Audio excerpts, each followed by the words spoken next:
Right now, an overnight ruling that President Donald Trump is calling a big win. Why he's allowed to maintain control of California's National Guard. Plus, constructing for a cause, how a home in Waunakee is helping St. Jude Children's Research Hospital patients. And we're tracking storms this morning. The other big threat is the heat that we're going to see over the weekend. We'll have the details on the alert days. Good morning, everyone, and welcome to News 3 Now this morning on your Friday. We have made it to the end of the week, you all. TGIF, it's been a week. We got a lot of stuff to get through. I mean, in the weather, it's super. We got these storms out there this morning. It's also the summer solstice today. Yeah, at 9:41 p.m. So the first full day of summer is tomorrow, and it'll feel like summer out there. I think extremely like summer. Is this like your happy point?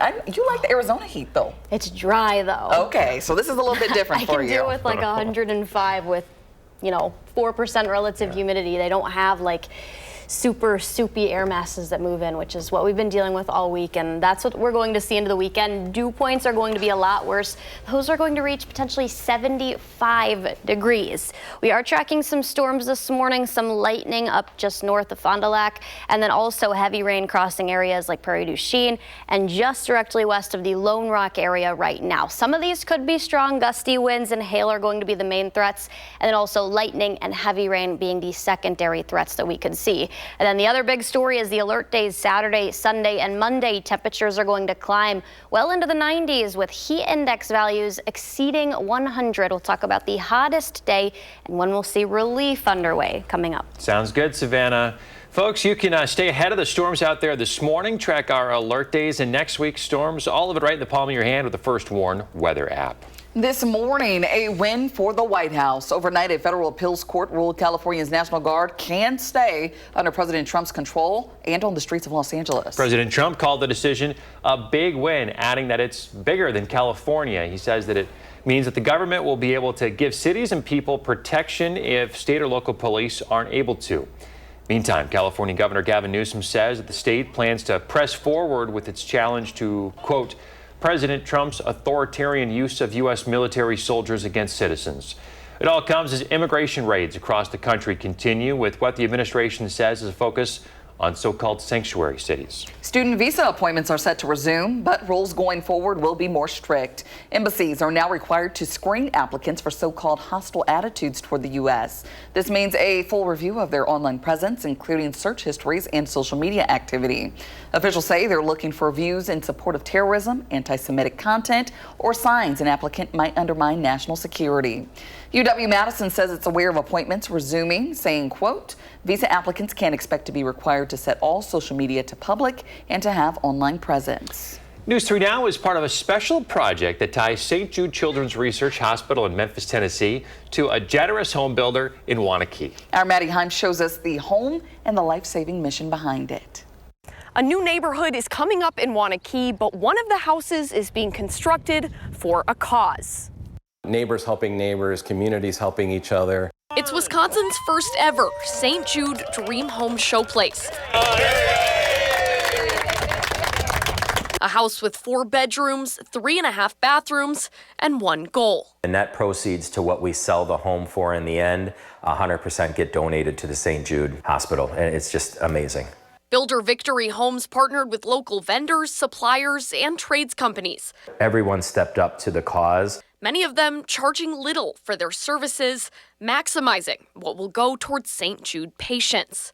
What you've done is give back to somebody you'll never meet, but it's going to mean everything to them. And we donated 100% of our labor. Right from the get-go, we knew that we wanted to do that. And every step of the way, that cause was at the center. Everybody that's been contributing to this, we invited them to come in and sign the floor. So prior to the carpet going down, there's messages of hope and love and wishes towards the cause. St. Jude Children's Research Hospital operates almost entirely on donations to provide life-saving pediatric cancer treatments. It's one thing, to provide beautiful houses all the time to homeowners. It's fun to do it for more of a donation process and something that is benefiting everybody in the community and beyond. The new Waunakee home being the first donation of its kind in the state. And soon after that, we're going to be starting to talk about our next St. Jude Dream Home Showplace here in the Madison market. but likely not the last. So we're very excited and committed to doing this for a long time. You can come see the house at the Parade of Homes in Waunakee through next weekend. Reporting in Waunakee, I'm Maddie Heimsch, News 3 Now. Stick around for the next half hour. We'll introduce you to a St. Jude family who received that life-changing care. At the state capitol, Democrats continue to call for more investment in child care in the budget. They're citing a new survey from Wisconsin says. In that survey, 90% of respondents say affordable, high-quality child care in Wisconsin is a problem. More than 75% support an increase in state funding to fix it. The Department of Children and Families Wisconsin says the average annual cost of full-time infant care is now between 15 to 21% of the median household income in the state. The governor reacting to that survey as well, saying, I'm urging Republican lawmakers to join me in supporting real, meaningful investments to bolster providers, cut wait lists, and lower costs for working families. News 3 Now, and SSM Health's Time for Kids digital playbook campaign continues, helping families navigate the ever-changing digital world. This week, we are highlighting the importance of security settings for online safety and privacy. For many parents, talking to kids about digital privacy and safety can feel overwhelming. However, SSM Health child psychiatrist Dr. Ashvin Sood says it doesn't have to be. Dr. Sood says the best way to approach the conversation is by staying positive and role-playing common scenarios, which helps make it real and relatable. He says by acting out situations like responding to strangers or privacy requests, parents can open up conversation without making their child feel scared or shut down. And teens really connect with role playing, meaning what would person A say to person B and person B say back to person A? Just talking about the fears and the carbon footprint doesn't do much, honestly, to tell you the truth. It just makes kids be more like, oh, I can never bring this up with an adult. So that's why I said first open up with the curiosity. What would you say? Or how would you advise somebody to fight back against that? Or what would you think would be a pro behind that, right? You want to look at the pros and cons here. Dr. Sood says from having your child teach you about what they're doing online to praising the little wins, he says those moments build trust. He also suggests doing a digital contract that sets screen time and app guidelines and revisiting it regularly. And you can find our Time for Kids digital device guide and agreement on our website, channel3000.com. In national news, Canada is retaliating against some U.S. trade policies. On July 21st, Canada is set to impose new tariff rate quotas on steel. They're for countries that don't have related free trade agreements with Canada. That could make American-made steel less appealing to Canadian buyers. U.S. duties on Canadian steel and aluminum are 50% right now in U.S. and Canada. Well, they're committed to reaching some kind of trade agreement in 30 days after talks during this week's G7 summit. President Donald Trump is calling for a reduction in interest rates. This just after the Fed decided to hold them steady. Posting on Truth Social, the president says Fed Chair Jerome Powell is costing the country billions of dollars by holding rates steady. Powell says it was in the country's best interest to keep rates the same amid uncertainty about the economic effects of tariffs, immigration, and other Trump administration policies. The Center for Black Excellence is fully paid for. From last Juneteenth to this year, the Center for Black Excellence in Culture on Madison's South Side has literally risen from the ground up. The building's $31 million price tag was accomplished with the help of 700 black donors, among others. It's a 37,000 square foot space that will include the only black-owned theater in the state and another smaller multi-use performance space. Founder, Reverend Dr. Alex Gee, says that the space is about fostering the dreams of the future. I've been listening to the broader community, the broader black community that's been saying, we don't need to be fixed. We just need a place where we can thrive and create our own solutions. Dr. G says to keep black and brown families in Wisconsin and Madison, when the center opens, it has to stand for more than just African American history. It needs to be about the impact of blackness in the state of Wisconsin. Tomorrow, Family Frolic takes place at McKee Farms Park in Fitchburg. Family Frolic is a free public picnic event hosted by United Cerebral Palsy of Greater Dane County. Organizers say it's a way to celebrate safe, inclusive spaces in support of individuals with disabilities. There will be food, a resource fair, bounce houses, balloon art, quiet crafts, and much more. It runs from 11 a.m. to 2 p.m. If you are headed to the Union this weekend, you might meet a new plush friend. The Union's unveiling the most recent addition to their line of chair plushies called Chairlings. Take a look. Colby Miller joins the other stuffed toys, Maple Fields and Ray Lakin. Colby is named for the Alice Chalmers milling equipment, which was made in Wisconsin, and shares the same orange hue as his metal counterparts. Some sad news, though. Colby is the last Chairling plushie that'll be featured this season, so make sure you pick him up while you still can. Pretty cute. Looks like he's $21.99 if you're interested. There you go. Yeah. So a piece of terrace union or terrace history there. Yes, and the last one joining the crew. Yeah. So there you go. But if people are headed out to the terrace this weekend, let's see what Savannah can tell them. Well, they're probably going to have to be cool, wear things that are going to cool them down because it will be a hot weekend, 3 alert days, and we're also going to give an update on these storms that are moving in coming up. Also ahead on News 3 Now this morning, we're live in Sun Prairie this morning for Sun Prairie Mural Fest. We're going to learn the story behind all of these murals and how you can check it out for yourself. That's in the 608.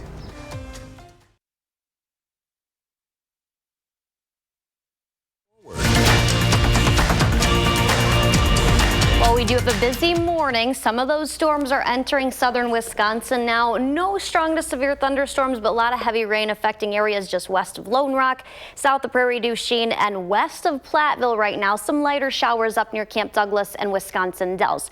We do have a couple of stronger storms that have had a history of producing a lot of lightning, also some hail up just south of Bear Creek and or off towards Green Bay. Those are not expected to really make it across our area. Those are going to head down towards Milwaukee and then east. We do have a lot of severe thunderstorm warnings out across Iowa, the Des Moines area, and then also places just to the west of Cedar Rapids. There are current 3 severe thunderstorm warnings, lots of lightning, and also some hail associated with this, along with gusty winds. If we are able to see those stronger storms hold, I think the ones out in Iowa pass across northern Illinois to our south, but the ones basically south of Minneapolis right now, those could enter areas like La Crosse, Viroqua, and more so Prairie du Chien, Boscobel, Platteville, and Mineral Point. Passing to the south of Madison, maybe hitting areas like Monroe, and then passing across northern Illinois.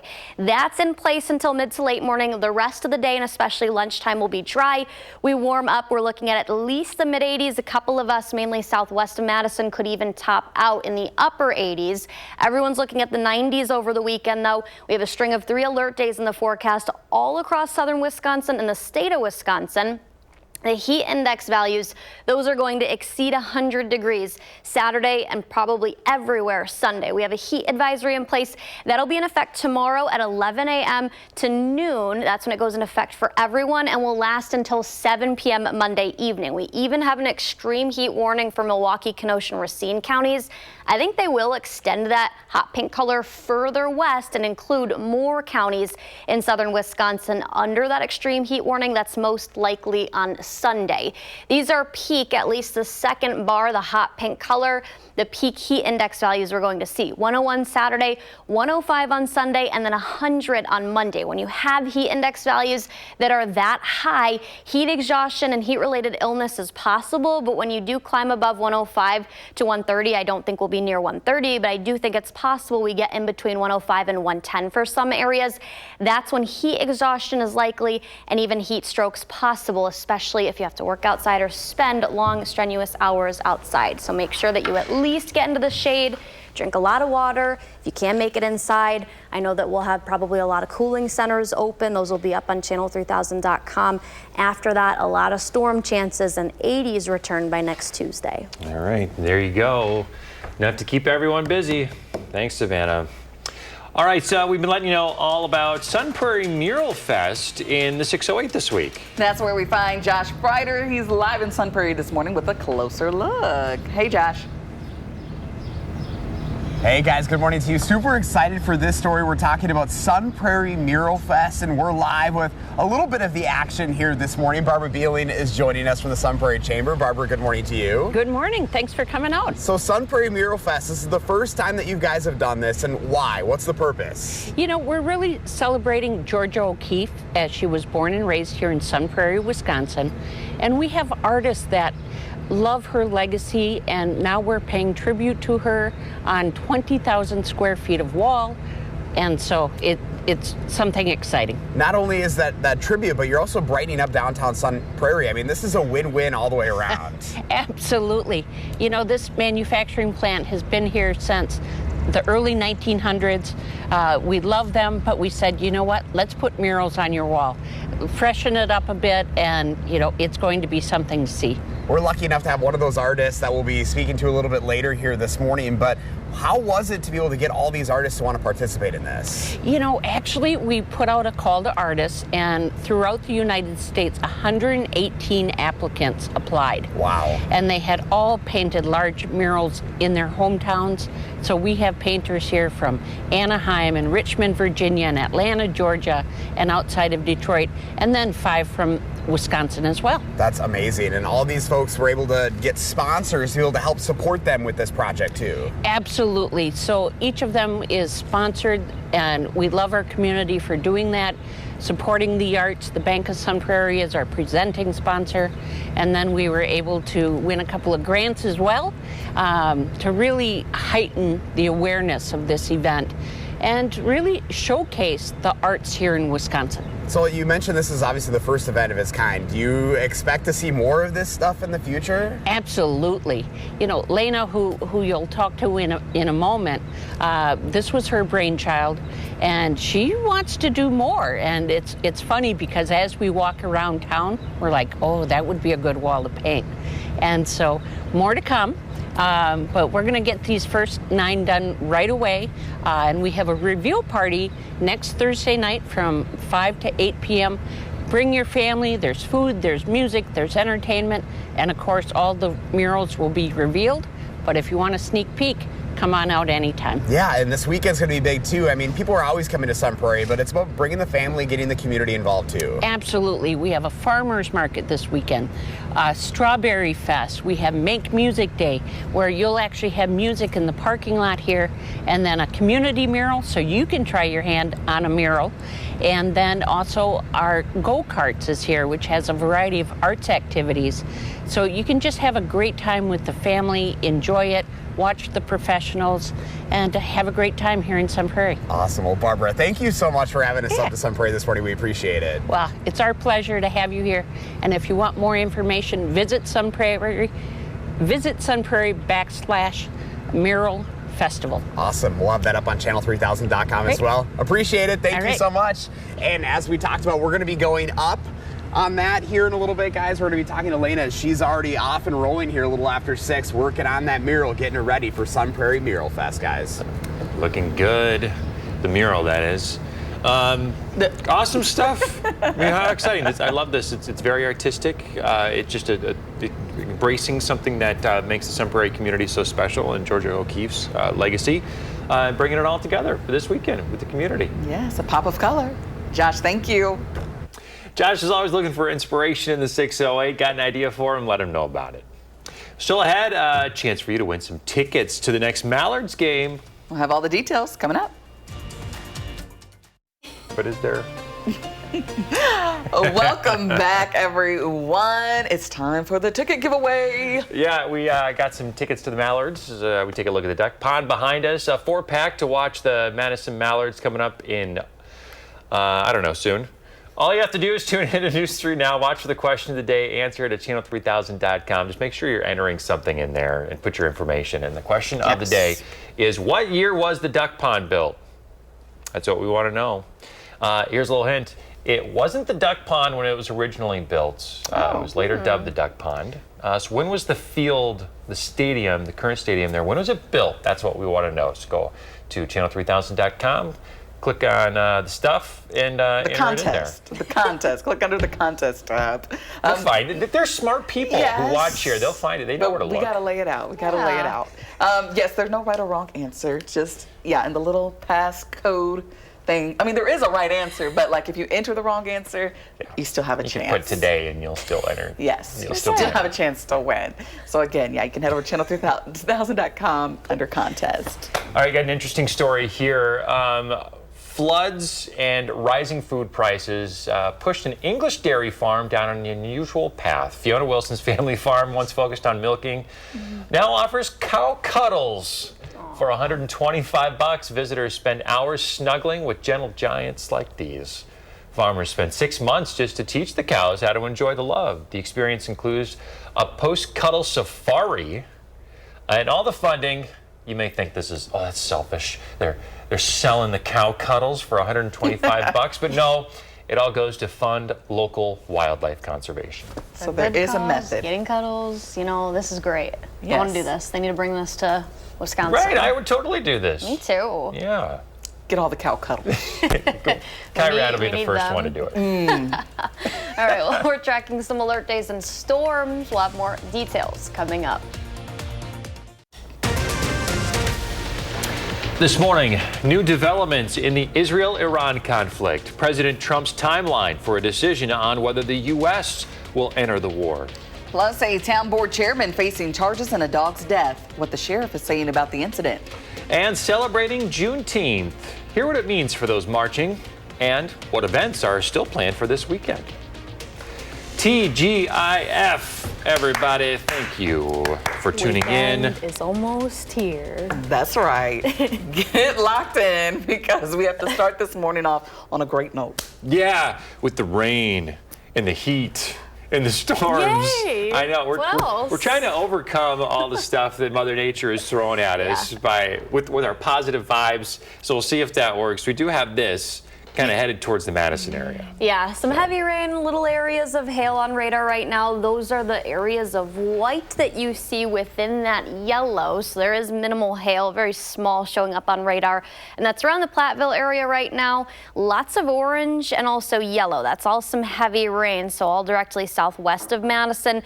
We're not waking up to any storms, no strong to severe thunderstorms across southern Wisconsin. Up north of here, up near Fond du Lac, these storms have had a history of producing some hail, still lightning on radar. None of these are expected to enter our area, the Madison coverage area. I think most of those are going to pass just to the north of Milwaukee.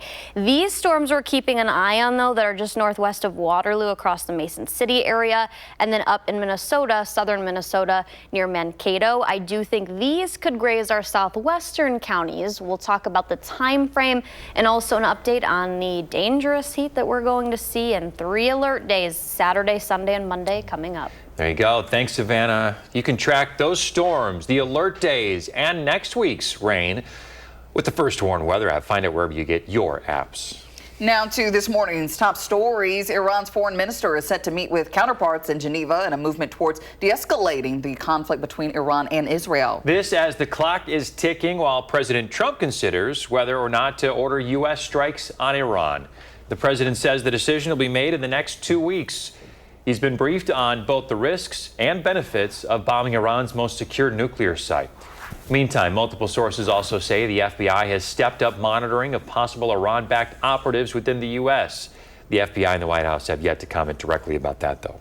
Now to local news. The chairman of the Chestertown Board is in police custody, accused in the death of a golden retriever. The Dodge County Sheriff says Richard Van Buren faces animal mistreatment charges after Tuesday's incident. The sheriff says the case is based on evidence and not public pressure. He's also warning people to stop making threats online, saying free speech doesn't cover threats to someone's life, family, or property. He says arrests will be made if those threats break the law. The sheriff also dismissed rumors that a Dodge County supervisor was involved, saying only Chester residents were at the scene. The hazmat situation stretching across the Madison area hit close to home for neighbors that live near Paul Van Duyn's home. They say that they're relieved that North Spooner Street is clear. FBI agents and Madison Fire Department's hazmat crews have been searching Van Duyn's Spooner Street home for the past couple of days, along with properties on Schrader Road, Skyline Drive, and others. Just saw him, waved. No real conversations. We're a lot closer neighbors here and across the street. But yeah, for the most part, felt like the neighbor over here kept to himself. For something like that to happen in your neighborhood is definitely crazy. And to hear all the rumors circling around, just not knowing what to make of it. Van Duyn faces charges of attempted homicide. His girlfriend, Andrea Whitaker, is currently facing charges of harboring and aiding a felon. Investigators say the couple plotted to poison Van Duyn's ex-girlfriends with cyanide. People across the country gathered to mark Juneteenth with parades and celebrations. Take a look. Fort Worth, Texas honored Juneteenth with the Opal Lee Walk for Freedom. Dr. Lee began the annual tradition of marching 2.5 miles to symbolize the 2.5 years it took for enslaved people in Texas to learn about their newfound freedom. She's a grandmother to all of us, and I love her for what she has done for us, for just empowering the emancipation even more. So I love her for that. Thank you, Miss Opal Lee. I look up to you. I admire her. The 98-year-old did not walk this year because of health concerns, but younger generations begin to follow her footsteps. Milwaukee's annual Juneteenth Jubilee is one of the oldest Juneteenth celebrations in the country. One attendee says she brought kids from her family's daycare to see it all.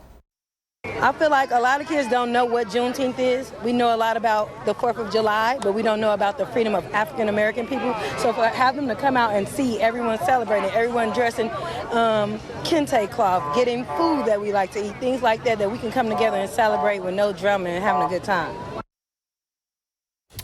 And the celebrations aren't over yet. The city of Madison's getting ready to celebrate tomorrow. Don't forget, if you're headed downtown Saturday starting at 10:30 in the morning, multiple streets will be closed for the Juneteenth celebration. The parade closes South Park Street from West Badger Road to West Winger Drive. They'll reopen around noon. Streets, though, around Penn Park will stay closed until 7:30 in the evening. So Metro bus routes are also going to be affected. If you want more details, just log on to the City of Madison's website. You can find Juneteenth celebrations throughout the weekend. Today is the Juneteenth block party starting at 5 at Vera Court Neighborhood Center in Madison. This evening, you can go to the Black Business Hub for a 21 and older social family reunion, and Stoughton will hold its 6th annual celebration on Sunday. President Trump is criticizing the number of what he calls non-working holidays in the U.S. It's from a post on his True Social platform Thursday evening, Juneteenth. Within the post, it says non-working holidays are costing the country billions of dollars. Trump previously tried to take credit for making Juneteenth very famous. He pledged to make it a federal holiday during his 2020 campaign. It didn't become an official holiday until 2021 under President Joe Biden. The Wisconsin State Assembly approving a bill to combat sextortion. Assembly Bill 201, also known as Braden's Law, is named after Braden Bone, who took his life after being targeted by an organized sextortion ring. The bill creates new penalties for the crime. It allows those who cause death by suicide as part of a sextortion scheme to be charged with felony murder. It also makes a victim or their family eligible for payments from the DOJ's Crime Victim Compensation Fund. Well, here's one more chance this morning. Every Friday starting from now until early August, we'll be giving out one 4-pack of tickets to watch the Madison Mallards. So you're watching. That's the first step, which is great. And now you just got to answer our question of the day, which this morning is, what year was the duck pond built? Just log on to channel3000.com. Look for the banner, channel3000.com/contests. You don't have to have the right answer. You just have to submit an answer, although there is, of course, a correct answer to win the duck pond. Yes, of course. And you'll be entered to win a 4-pack of tickets, as we mentioned, for next week's game. That's on Friday, June 28th against the Lakeshore Chinooks. Okay, there we go. There you go. Lots of interesting names. 4-pack of tickets for your Friday. All right. So, yeah, go to the contest, enter in, get a chance to see those mallards. There you go. All right. Well, let's check in with Savannah. What's coming up? Well, guys, the big story is our string of alert days, Saturday, Sunday, and Monday, because the dangerous heat. We'll talk about heat index values and storm chances today coming up. And we're also live in Sun Prairie this morning for Sun Prairie Mural Fest. We're going to be talking to one of the artists a part of this project and what the inspiration is all about in the 608. You're watching News 3 Now this morning. Moving forward. We have some heavy rain and some storms that we're tracking on radar right now. Nothing is strong to severe, but a lot of heavy rain, Dubuque, Platteville, all south of Lone Rock right now. There are some light spotty showers up near the Dells, and even stronger storms to severe storms out in Minnesota, southern Minnesota, and northern and central Iowa right now, kind of near Des Moines and Cedar Rapids. Those are probably going to pass to our south, but the ones in Minnesota could graze some of our areas, southwestern areas, Prairie du Chien, Boscoville, Platteville, maybe as far north as La La Crosse and Viroqua. Gusty winds and hail are going to be our primary threats, and then lightning and heavy rains also with anything that is able to hold. That mainly passing to our south, areas like Monroe and then across northern Illinois. I do think it's going to turn very breezy this afternoon. It'll be warm and humid, still not as hot as what we're tracking for the weekend. That's why we have alert days Saturday, Sunday, and Monday for the excessive heat that we're going to see all across the state of Wisconsin. Our heat index values, those are going to be near, if not exceeding 100 each one of those days. Everyone's under that pink color, the heat advisory, but then the hot pink, that's an extreme heat warning for Milwaukee, Racine, and Kenosha counties. On Sunday specifically, I think they'll expand that further west and add more of our counties to that, because most of the areas under extreme risk of heat, meaning heat exhaustion and even a heat stroke, is possible to even likely. Our air temperatures get into the 90s both Saturday and Sunday, lower 90s for Monday, but then our peak heat index up to about 101 on Saturday. I think that could even be up to 105 on Sunday, and then Monday near 100. Our nighttime temperatures are also forecast to not drop below the mid to even upper 70s. Some areas will stay at about 80, 81. Our body doesn't have time to fully cool down from the heat of the day when we're well into the 90s to the nighttime temperatures that stay almost to near 80 degrees. So that's when also we could be dealing with both heat exhaustion and a heat stroke. Heat-related illness is much more likely. Signs of heat exhaustion: faint or dizzy, excessive sweating, cool, pale, clammy skin, rapid, weak pulse, and also muscle cramps. Nausea and vomiting is common for both. Throbbing headache, no sweating, red, hot, dry skin, rapid, strong pulse, and you even may lose consciousness. Those are all signs of heat stroke. You need to call 911 if you or anybody near you is experiencing that, if you are able to spot those signs. Make sure that you stay indoors or at least the shade if you can. Lots of water, limit caffeine and alcohol intake all weekend into early next week. The good news is we cool down next week, Tuesday through the weekend, but we do have daily storm chances that are going to return. That is every single day, and I do think Monday through about Thursday next week we have to watch, because these storms are going to ride atop of a ridge, and we could see strong to severe thunderstorms at least near the area, if not across Wisconsin, and that including southern Wisconsin too, each one of those days. So right now there's no alert days for storms, but we may add those in if necessary. All right. Boy, that heat. I don't know if I'm ready for it. I just don't know if I'm ready. You better gear up. up. At least it didn't come in May, I guess. Oh. It's coming. First right on time. full day of summer Saturday, Right and it'll feel like start it. Of summer. There you go. Thanks, Savannah. Hey, so we've been letting you know about the big Sun Prairie Mural Fest going on in the 608 this week. That's where we find our Josh Biter. He's live in Sun Prairie this morning with a closer look. Hey, Josh. Hey guys, good morning to you. We have gone up in the scaffolding. We're about 20 feet off the ground right now, which, if you know me, I'm afraid of heights, but it's worth it this morning because we're talking about Sun Prairie Mural Fest. I'm going to start with Barbara Beeling this morning in the Sun Prairie Chamber. Sun Prairie Mural Fest, this is pretty cool, bringing some life to Sun Prairie. Absolutely. We're downtown at the Washington Mills building. We are painting 9 murals, which is about 20,000 square feet of beautiful artwork that will be free for everyone to come and see. What was this project all about? What was the purpose? You know, Sun Prairie is the home of Georgia O'Keeffe, and all of our painters have been influenced by her in their lifetime, and so they wanted to come to her hometown and pay homage, and so their inspirations will be up on the wall. And you were able to get a bunch of local, national artists to be involved. You know, what was that part of the project like? Well, actually, our friend Lena here really coordinated that, and she made a call to muralists. She has been at paint jams around the U.S. and painted overseas, and so she had a list of people and reached out. 118 applied, and they are all experienced muralists from Anaheim and Richmond and Atlanta and outside of Detroit, and then 5 from Wisconsin as well. So they wanted to come here to paint. They are really putting on a show if you come out and watch. And on Thursday evening, they will all be revealed. Oh my gosh, this is so cool. And we're lucky enough to have Lena joining us this morning. Lena, good morning to you. Good morning, good morning. So what is painting for you? Why paint? What's it all about? I just have to do it. It's just your life. I just love it. It's just, it's a form of meditation. It's a form of being present in the moment and also escaping at the same time. I don't know, I love it. What goes into a project like this? Because this is no easy feat right here. Yes, a lot, but it's all exciting and fun. A lot of, like any event planning, this was actually my first event planning experience. There's a lot to it. It's a different mindset that I had to put myself in it. It's a mindset where like you're talking about it like it's gonna happen, but you're still not sure because you're raising money actively and you know, things have to fall in place and everything, but you're still talking about it as, you know, it's happening. That's so cool. So you're from Bosnia originally. Yes. And now you obviously live here. And what's it like to know, because obviously you've done stuff worldwide. Your murals are all over the world. What is that like? It's fun. I've painted in Greece, in Mexico, in my home country Bosnia, and in US, in multiple states in the US. And I would love to paint all over the world.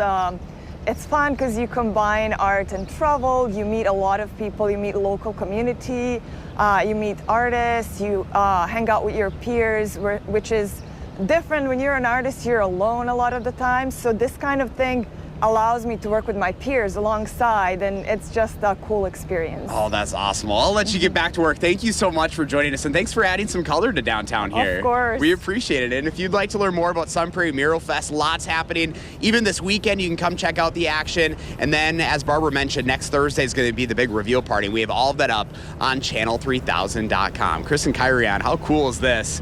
I mean, you're taking a building such as this here, the Washington Mills building in Sun Prairie, adding some color to it. And this is really going to brighten up downtown, but I think the mission behind it is even more special for Sun Prairie. I couldn't agree more, Josh. I mean, not only what it's doing and bringing the community together, but it's something that will last. It's something that people will see, adding that color, that vibrancy, something that has the power to kind of change your mood the moment you see it. Yes, and a new place to take photos. I know people are always looking for those photo ops. Right. So bringing something new to the area. All right, Josh Sprider, be safe going down, will ya? I'll try. Thanks, buddy. Josh loves stories like this. If you have any ideas for him in the 608, he'd love to hear from you. Reach out to him and pitch him an idea. All right, Wisconsin is soon going to have its first ever St. Jude Dream Home Showplace, meaning once sold, 100% of the sales will be donated right to St. Jude Children's Research Hospital. It's a center known for providing life-saving cancer treatments. News 3 Now is part of a special project with St. Jude, and we want to introduce you to one of the patients. This is Quincy. He's 14 now, but at age 7, doctors found a rare cancerous kidney tumor. The next day, he was at St. Jude, and less than a week later, scheduled for surgery, followed by 6 months of chemotherapy. Both Quincy and his mom agree that when life turned upside down, St. Jude made a big difference. I really love the treatment that the St. Jude gave me. It felt like at home, like a second home to me. Came in the next day, red carpet treatment, healthcare experience like never before. See, I mean, it was just unimaginable. Dream homes like the one being built in Wanakee help to fund St. Jude. The research hospital operates almost entirely on donations to provide life-saving pediatric cancer treatments. After Wanakee's, another dream home will be built in the Madison area. The Green Bay Packers open up training camp next month. 14 practices are going to be open to fans. Head coach Matt LaFleur says the team's feeling good ahead of their first practice, but they can't take their foot off the gas. The open schedule includes the annual family night practice. That's on August 2nd at Lambeau. It includes joint practice, too, with the Seattle Seahawks on August 21st.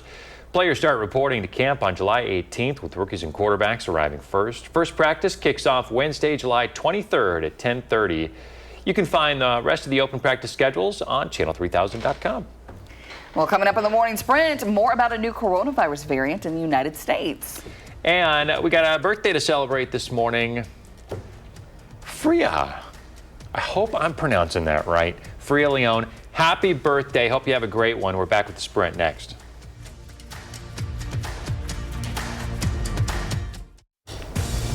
Time for the morning sprint. This morning, Iran's foreign minister is set to meet with counterparts in Geneva to work on de-escalating the conflict between Iran and Israel. This is as the clock is ticking while President Donald Trump considers whether or not to order U.S. strikes on Iran. The president says the decision will be made in the next 2 weeks. An overnight ruling says California's National Guard can stay under President Trump's control in Los Angeles. Governor Gavin Newsom, though, says they will continue to challenge, quote, President Trump's authoritarian use of U.S. military soldiers against citizens. Immigration raids, meantime, across the country continue with a focus on so-called sanctuary cities. Student visa appointments are set to resume, now with more strict rules. Embassies are now required to screen applicants for so-called hostile attitudes toward the U.S. This means a full search of their online presence, including search histories and social media activity. A new coronavirus variant has arrived in the U.S. The variant NB181, also called Nimbus, is a descendant of the Omicron strain. The CDC says Nimbus represented about 1/3 of new COVID-19 cases as of June 7th, a significant jump from earlier in the month, a month earlier when the new variant represented just 5% of new cases. Wisconsin will soon have its first ever St. Jude Dream Home Showplace. News 3 Now is part of a special project that ties St. Jude Children's Research Hospital down in Memphis, Tennessee, to a generous home builder up here in Waunakee. The hospital operates almost entirely on donations, providing life-saving pediatric cancer treatments. 100% of sales from the home will go to St. Jude. Well, it's that time of year. We got to remind you about road buckling over the heat this weekend.